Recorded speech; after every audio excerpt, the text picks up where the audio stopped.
Kakapanganak lang sa sanggol, papatayin na siya ng tatay niya. Dahil ang kanyang balat ay puti at malambot. Ang maitim na bata ay hindi niya anak.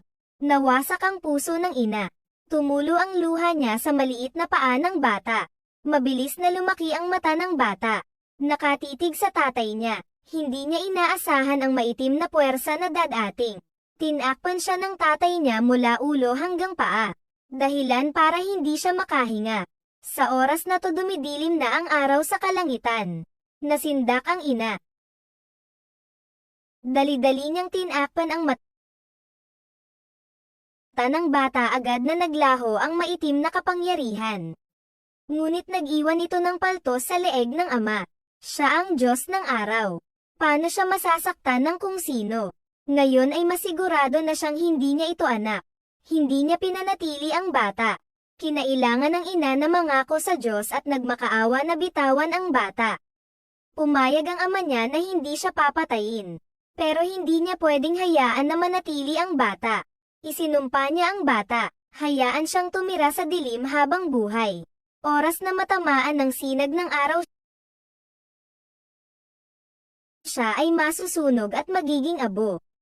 Sinabihan niya ang kanyang asawa na dahil siya sa lugar na walang araw bago pa sikitin ulit ang araw.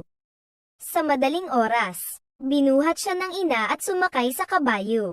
Pagkatapos bumalik ng Diyos ng araw sa kanyang trono, nagbigay ng ilaw sa araw na may banal na kapangyarihan. Kasama ang hindi gumagalaw na agos ng ilaw papasok. Nagkaroon na ng hugis ang araw. At ang ina at kanyang anak ay walang ibang pupuntahan. Kapag natama ng sinag ng araw ang bata magiging abo ito. Pagkakita sa araw, tumalon ang ina sa bangin kasama ang kanyang anak na nasa kanyang braso. Hanggang sa magising ito galing sa matagal na pagkahimlay.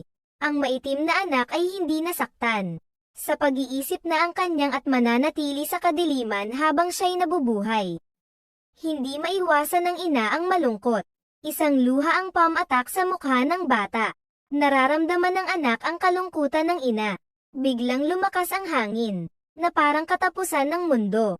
Tumingin ang ina sa bata at biglang nakapag-isip. Mabilis na pinawiang ang luha sa kanyang mukha at pinatahan ang bata ng maharan. Sigurado, kumalma na ang lahat. Napakabait kung tignan ang bata.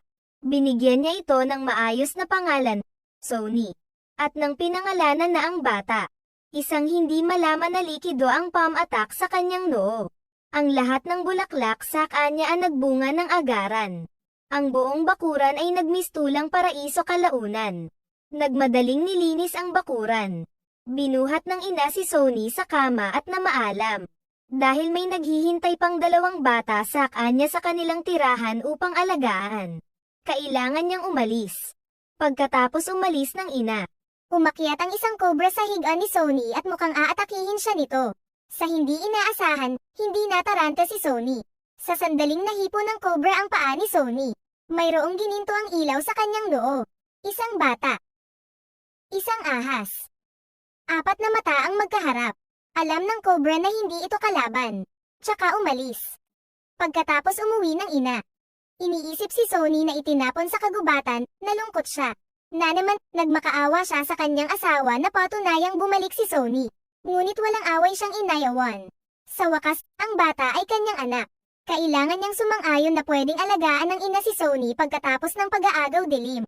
Pero bago ang pagsikat ng araw, kailangan niyang bumalik. Pagkatapos ng lahat, ang batang ito ay pwedeng saktan ang sarili niya. Hindi pwedeng malaman ng kung sino ang pagkatao ng bata. Simula noon, inaalagaan ng ina ang dalawang bata sa tirahan tuwing araw. At pupunta sa kagubatan tuwing gabi para samahan si Sony. 10 taon na ang nakalipas. Si Sony na itinago sa kagubatan ay lumaki na. Dalawang malalakas na lalaki ang pumasok sa kagubatan ngayong araw. Nakatingin sa magandang puno ng body at gusto nila itong putulin. Nang gagawin na nila ito, umihip ang kakaibang hangin. Mistula may pumipigil sa kanila. Si Sony ang dumating. Ang malakas na pandaman ng pagsiil ay naging dahilan kung bakit natakot ang dalawa. Binalaan sila ni Sony na lumabas sa lugar. Kung hindi sila aalis, atikehin niya sila. Ang malakas na lalaki ay hindi naniniwala sa masama kaya lumapit ito. Tumapik si Sony ng mahina kasama ang sanga. Isa sa hita ng malakas na lalaki ay nabalin. Naloko ang isang tao. Nakahiga ang malakas na lalaki sa lupa at nagmamakaawa. Nangakong hindi na babalik ulit. Dumampot si Sony ng dahon. Marahang kiniskis ng ilang beses, pagtapos ibinaloy sa hita ng lalaki. Bumalik sa normal ang bali na hita ng mabilisan. Sa oras na ito, natakot ang malakas na lalaki. Binato ang armas at umalis. Hinabol ito ni Sony nang hindi nagmamadali. Sa pagkataranta, napunta ang malakas na lalaki sa dulo ng bangin. Sinabi ni Sony, tumatakbo lamang siya paalis dahil takot siya. Ngunit hindi niya isinuko ang masamang iniisip. Pagtapos lagi niya itong sinusundan. Sa wakas ay natakot na ang lalaki at nangakong hindi na babalik muli. Ngunit aksidente niya itong hindi pinansin at muntik nang mahulog sa bangin. Inabot ni Sony ang kanyang kamay at hinayla ito. At dahil sa pagkalantad sa araw, agarang nasunog ang kanyang kamay dahil sa araw. Napatigil si Sony dahil dito. Pagkatapos hilain ang malakas na lalaki pataas. Nalilitong tumingin si Sony sa kanyang kamay. Hinihintay na bumalik ang ina. Agad niyang naintindihan ang lahat.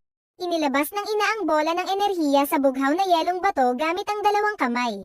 Sa sandaling iyon, nang lumapag ang enerhiya sa kamay ni Sony, mabilis na naghilom ang sugat. Alam ng ina. Habang lumalaki si Sony, ang payapang araw ay malapit nang matapos. Sigurado. Habang sila'y natutulog, marahas na umuga ang lupa. Lumabas si Sony upang tignan. Ang malaking bakas ng paa ang nakita niya.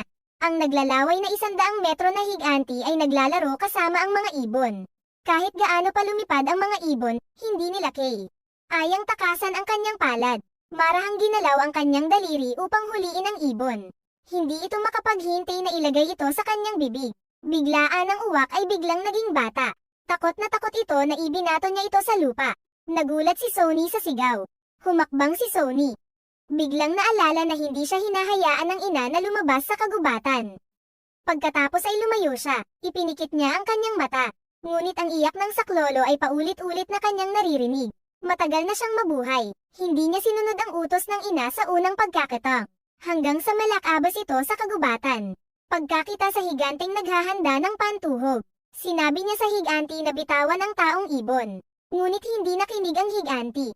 Kinain niya ito sa isang kagatan. Marahang nagdabog si Sony. Agad na nagkaroon ng biyak sa lupa. Diretso sa harapan ng higanti. Nahulog ang taong ibon. Pumulot si Sony ng bato at hindi inatake ang higanti ngunit ang hani sa tapat ng ulo. Pagkatapos saluhin ang tirahan gamit ang kamay, itinapon niya ito diretso sa walang kamalay-malay na higanti.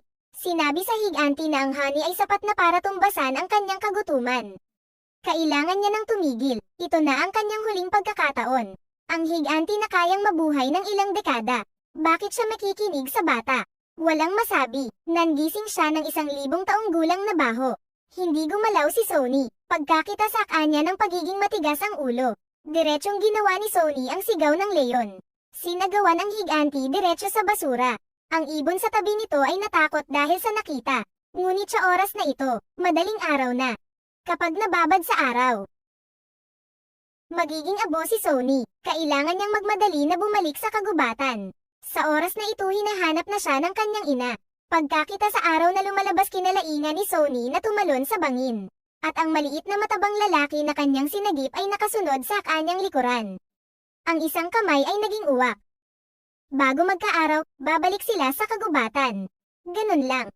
Nagkaroon si Sony ng unang kaibigan. May lang naghintay hanggang sa umalis sila. Dumating na ang amo ng mga higanti na si Azura. Pinulot ang buto ng higanti. Kahit napatay na ang higanti, hindi nawala ang kanyang enerhiya.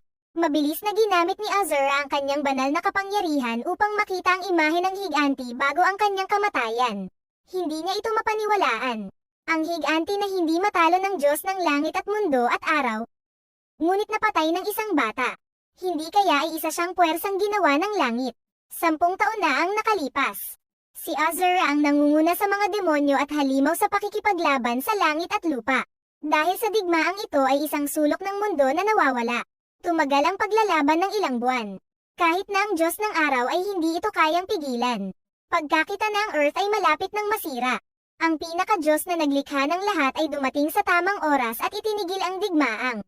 Para sa kapangyarihan, kagustuhan at kasakiman, ang tatlo ay naglaban. Ito ang dahilan kung bakit ang pinaka-Diyos-Diyos na lubhang nabigo.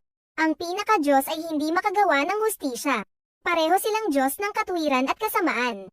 Matagal nang nasubak ang pinaka-Diyos. Sinabi na makakasama siyang muli sa digmaan ng mga Diyos. Mabuti man o masama, parehong ibibigay sa isa pang payong talento para sa paghatol. At ang lalaking ito ay si Sony na iniwan ng kanyang ama sa pagsilang. Kasabay nito, ang ama ni Sony, ang Diyos ng araw ay nalaman ang tungkol sa insidente. Galit na galit siya at ibinunton sa asawa Sisi dahil hindi nito naitago ng mabuti si Sony. Inilatad ang kapangyarihan na maaaring maging dahilan ng pagkasira niya. Kung mayroon pang susunod, papatayin niya si Sony gamit ang sarili niyang mga kamay. Nang marinig ito ng panganay na anak na si Balrog na nagtatago sa likod ng pader. Bago niya lang nalaman na may pangalawang kapatid pala ito. Ang emperador ng langit ay narinig ang lahat, siya ang kalaban ng Diyos ng araw. Nais niyang agawin ang kapangyarihan ni Sony. Kaya siya ay nagpanggap bilang hindi maliliit na matang hindi mabilang. Nagsama at naging isang malaking mata pagkatapos. Ginamit ito upang hanapin ang kinaroroonan ng kapangyarihang iyon. Pasikreto ding sinundan ng panganay ang ina patungo sa gubat. Pagkatapos umalis ng ina, nahanap ni Balrog si Sony. Tinanong niya si Sony kung bakit siya nandito at kasama ang ina. Nakikitang hindi sumasagot si Sony. Diretsyong nagtapo ng sandata si Balrog. Tumakas ng mabilis si Sony.